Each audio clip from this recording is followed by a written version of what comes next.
2018年，粵劇名伶吳君麗離世，享年84歲。唔少圈內人感到悲痛。與吳君麗合作多年嘅拍檔胡楓受訪時話，前2日去探過佢嚟，佢當時喺瑪麗醫院，佢係病重，但咩病就唔知啦。中秋節嗰日去睇佢個樣都幾精神，唔係報仇。屋企人同我講係呢幾日啦，所以佢嘅去世我冇覺得好愕然。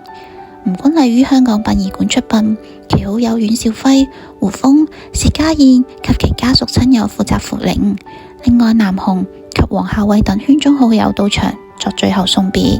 儀式完結後，家屬親友神情哀傷，家燕姐更加係淚流滿面，表現激動。粵劇名伶吳君麗昨日於香港殯儀館出殯，靈堂以白色為主，挽聯上面寫住往生淨土。吳君麗嘅遺照面帶笑容。大殮儀式完結後，吳君麗其家屬及親友先步出靈堂外，同到場嘅賓客作致謝，而到場賓客亦陸續送上慰問，神情哀傷。家燕姐相當傷心同埋激動，淚流滿面咁同吳君麗家屬及親友送上慰問。離開靈堂時更加係需要有人攙扶，而胡楓表情肅穆，眼泛淚光咁送上慰問。隨後，吳君麗個仔金池雙手捧住母親嘅遺照步上靈車，出發到歌連臣角火葬場火化。2008年，吳君麗接受智雲飯局訪問，談及令佢遺憾嘅一段糾纏咗50幾年嘅三角戀，而佢成為人哋口中嘅第三者。佢話：我呢一世都未結過婚，我先生係有家室嘅人，當時我冇諗過同人哋分享丈夫，對方太太有痛苦，我有痛苦，我丈夫有痛苦，但感情又分唔開。麗姐同佢嘅丈夫有一個仔，佢曾經表示母子之間有代溝，自然係失敗嘅母親。此外，白牡丹之一嘅南紅獨自到場並離開。問到南紅有冇勾起同吳君麗相處嘅回憶，南紅話當然有啦。以前麗姐係正印花旦，我係第二花旦，相識咗幾十年，結拜成白牡丹。佢對我非常之好，好似親姊妹。生老病死，每一個人都會有，所以送佢最後一程。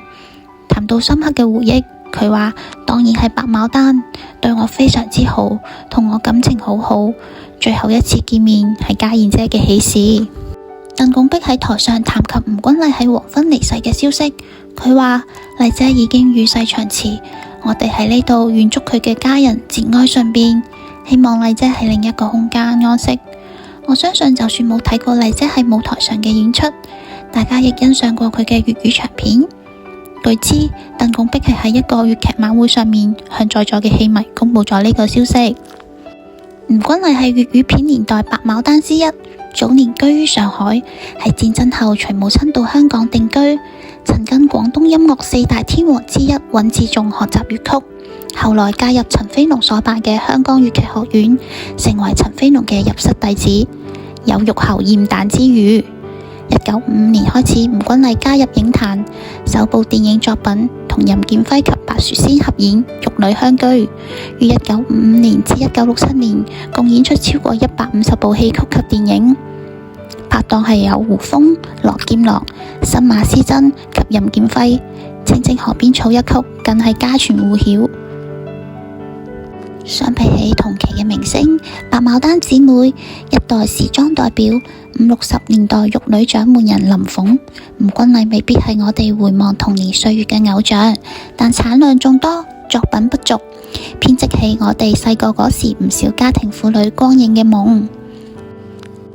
麗姨離世，翻查資料，除咗頻密咁演出粵劇，佢竟然拍咗近160套電影，幾乎全數擔當主角角色。啱啱入行已經獨當一面，所演嘅電影雖然未至於驚天動地、震撼經典，但都不失與時俱進，反映戰後香港及南洋華人社會於60年代蓄勢起飛嘅現象。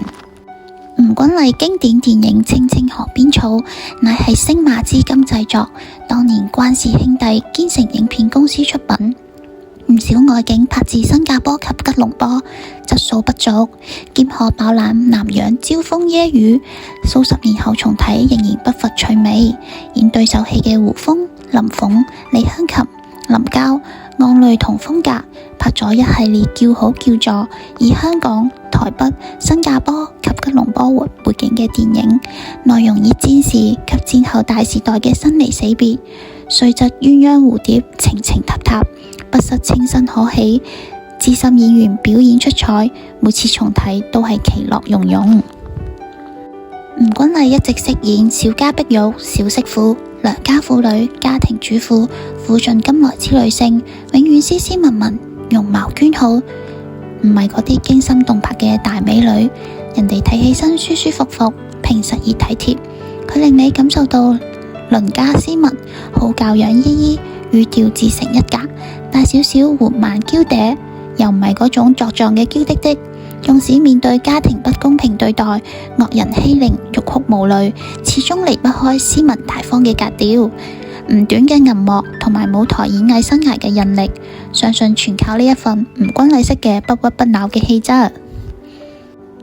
吳君麗擅演青衣及刀馬旦，曾參與120部電影，包括粵劇電影及時裝電影。佢於1962年成立新麗星影業公司，直接參與電影嘅拍攝工作。1970年代至1980年代參與林家聲嘅眾新星劇團。1987年至1993年間與陳劍聲、新海泉組織新麗星粵劇團，並參與粵劇嘅演出。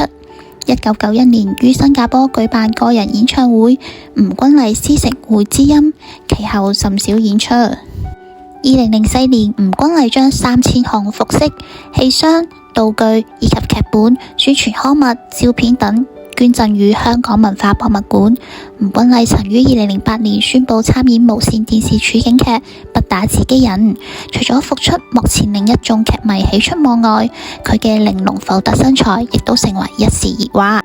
2008年簽約無線電視拍攝處境劇《不打自己人》，佢喺劇中飾演鍾溫繼好，係胡楓嘅太太。而喺粵語片年代嗰時候，兩個人永遠都係飾演表哥表妹，十分搞笑。當時已經係74歲嘅吳君麗，仍可以保持豐滿上圍，以及型壓纖腰，備受注目。佢曾喺訪問中強調自己係真材實料、純天然、絕無加工，希望大家唔好留意身材，專注於佢嘅演技。笑言可能因荷爾蒙不平衡導致第2期發育，更自爆年輕嘅時候腰圍只得20寸。談及養生之道，佢表示一向食得清淡，每日都會食含高蛋白質嘅嘢，比如話燕窩及雪耳。除此之外，都會勤做運動，譬如話後咬腰及仰臥起坐，保持佢嘅纖腰，做八段錦同埋氣功呢啲運動嚟強身健體。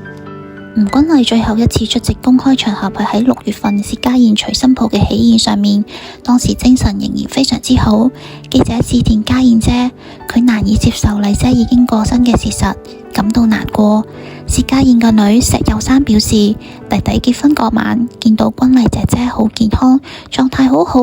媽媽話君麗姐姐係睇住佢大嘅，所以一定要請佢飲喜酒，分享喜悅。所以當我知道佢嘅離世好愕然，媽媽仲想請佢嚟睇演唱會。我哋完全唔知君麗姐姐入院，冇收到過佢唔舒服嘅消息。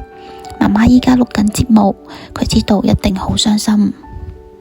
為紀念吳君麗，香港文化博物館舉辦靈影相輝吳君麗舞台藝術展影展覽，透過吳君麗生前捐贈嘅文物，等觀眾回顧佢喺演藝事業上面嘅貢獻。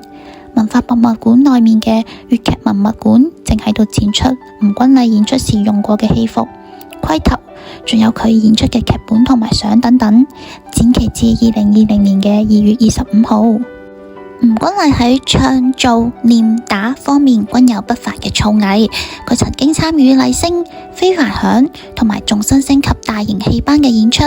同麥炳榮、何非凡、鳳凰女及林家聲等紅伶攜手演出《雙仙拜月亭》、《百花亭陣劍》同埋《朱某回朝》等多套經典戲寶，深受戲迷嘅歡迎。身為後輩嘅鄭欣宜表示，大概於半年前於一個場合見過佢，當時對方好精神，故收到對方不幸離世嘅消息時都好震驚。欣宜又話，我初入行第一份工就係拍電視劇《不打自己人》，當時同麗姐合作，麗姐係一個好值得敬佩嘅前輩，完全冇架子，又會同我一齊食飯傾偈，大家相處得好舒服，好 sweet。同麗姐一齊做嘢，我學到如果有一日我都到咗麗姐呢個年紀，能夠做自己中意事嘅時候，都要有好嘅架子，要對後輩好，因為自己都會記得入行時同麗姐前輩相處嘅情景。好啦，今日嘅節目就到呢度啦。如果你鍾意本期視頻，歡迎點讚訂閱，我哋再見。